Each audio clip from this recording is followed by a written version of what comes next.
Hi, my name's Phil. I like talking about politics, and in this video I'd like to discuss the latest Tory U-turn as Rishi Sunak looks to scale back his idiot idea to break up thousands of families around the UK.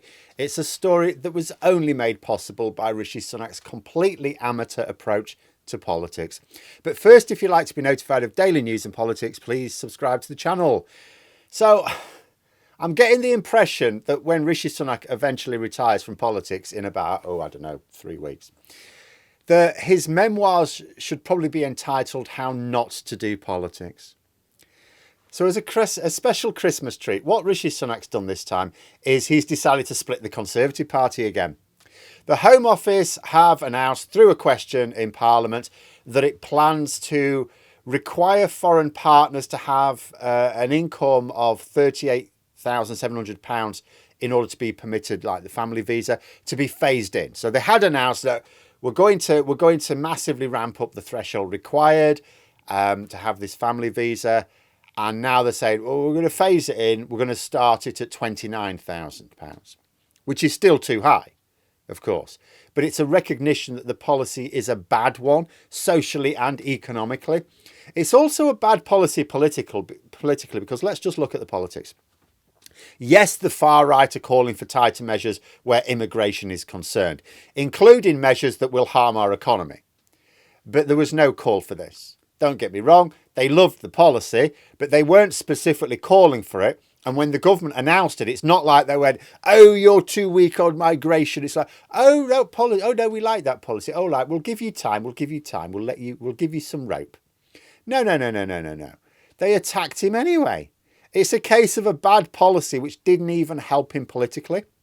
And now, because he's having to scale it back, the very people who weren't even calling for it in the first place are now attacking him for watering it down. It's another example of just how bad at politics the Tories are these days. But it's even more tragic for Sunak than that.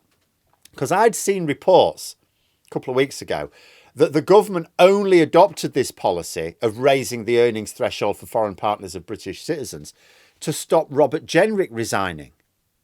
So Suella Braverman had been booted out, and there were fears that Jenrick would leave the government as well. The reason why, you think, well, why are they trying to hang on to him? He's an idiot. Yeah, he's an idiot. But he was a staunch ally of Sunak's during last year's leadership contest. So it will have been felt that Jenrick's resignation would be particularly damaging because he was a close ally of Sunak. So if even Sunak's closest allies are abandoning him, then basically it's game over. You're just waiting for the final whistle. So because Jenrick was going full Nazi on immigration, Sunak thought, right, we'll try and keep him, but we'll appease him with, the promise of breaking up loads of families for Christmas. A case of destroying lives and further crushing the economy for the sake of some political advantage. But it didn't work. Jenrick resigned. He resigned because he feels the tide is turning and he wants to be in with the emerging power within his party on the ground floor. From Robert Jenrick's point of view, he's just ambitious. The reason he tied himself to Sunak, he's not really a friend of Sunak. It's just because Sunak at the time was the emerging power. Now it's the far right, he thinks. And he doesn't care whether it's before or after the election. It seems very likely that not necessarily Braverman herself, but that crowd is going to take over the party when Sunak leaves. So Sunak didn't get what he wanted and is now lumbered with this albatross of a policy that would be bad enough if applied to new relationships, but made much worse because it will apply to foreign partners already settled in the UK when their visa comes up for renewal. So it will require them to earn significantly more than the median average. That's going to have a very wide-ranging impact on relationships around the country. The government think about 10,000. It's quite something to go from this racist party saying they don't want foreigners here to literally saying they don't even want British citizens who have foreign partners in the country. Because that's what this policy literally says. It says, you're a British citizen. Oh, great. Oh, you've got a foreign partner? Well, that's okay as long as you're rich. Because that's what it's saying. It's saying, as long as you're wealthy enough, as long as your partner has an income much greater than the national average and way, way greater than the minimum wage, then that's fine. That's what it is. It's a financial penalty for having a relationship with a citizen of another country, unless you're rich. But it's also damaging for the economy. By forcing the couple to move abroad or separate, they're harming the UK economy. It's like the policy of reducing foreign students. Like, why? They're basically like tourists who spend way more money. So because Sunak clearly fired off this policy in a panic to get Jenrick to stay, and because Jenrick resigned anyway, the government now have to find a way of reining back on the policy, preferably scrapping it altogether. So they've started by dropping the threshold down and are talking about, oh, no, we are going to put it at 38,700. We're just going to scale it up, that's all. Phase it in. Oh, what's the time frame for this phasing? Oh, we haven't decided yet. And now the far right are attacking Sunak for it. If the original plan was to raise it to 29,000, which is what they now say it's going to begin at, nobody would have said 29,000, ridiculous. It should be 38,700. No, if he'd have said from the start 29,000, the policy would have had exactly the same reaction that it did anyway. It'd have had just as much or just as little approval of it with the original announcement. You know, it's a policy they approve of, but it's not enough for these political vandals. And they're likely to have to water it down further. I don't know why, given that they were going to get it in the neck for watering it down anyway, for this unnecessary and uncalled for policy in the first place, why didn't they just do it properly?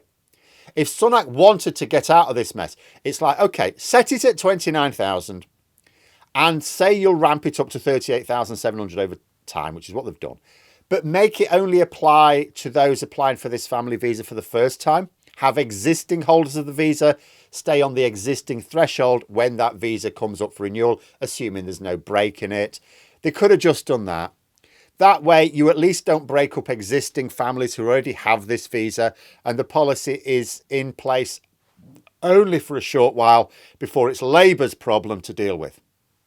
As it is, he'll either have to do that later, inviting yet another attack when he does, further down the line, or face the prospect of legal challenges, which keeps the policy in the news. I'm not even sure it's going to be that popular a policy when it really keeps being talked about in the news.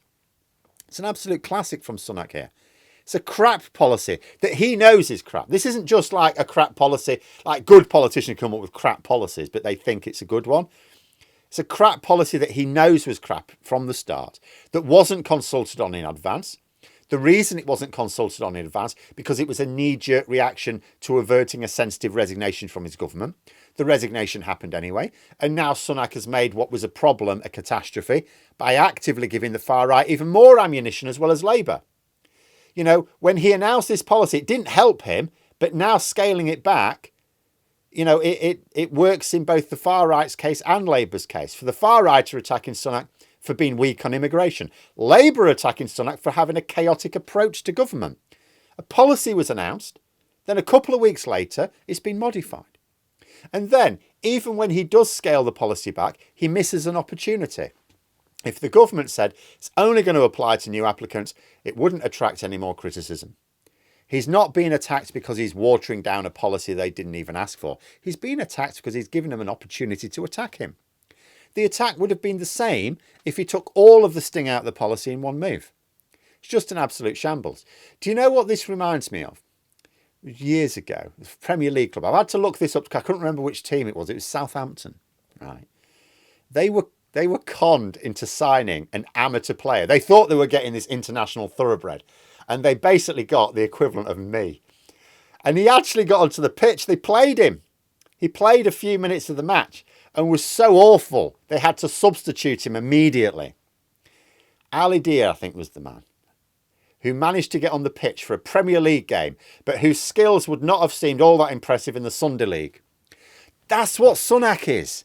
He's someone who convinced the Conservative Party that he was this political thoroughbred. He was going to bring them glory, and instead turned out to be incapable of even the basics of professional politics. Sunak's entire approach to asylum policy has been to actively make things way worse for himself and his party. I am going to do a separate video on that. But for now, this is the situation. To stop his immigration minister resigning, he made up a policy on the fly. He made the mistake of announcing it to the public before being sure it would work to keep his minister in place. It didn't work. Minister buggered off, and now he's stuck with it. Absolute amateur. Cannot tell you how distressing it is for someone who's followed top-level politics in this country for 4 decades to be watching this shit show. It's the stupid evil again. But there we are. Those are my thoughts. Let me know yours in the comments below. Hope you found the video interesting. If you did, please click the like button. And if you'd like to support the channel further, the join button for memberships. And until next time, I'll see you later.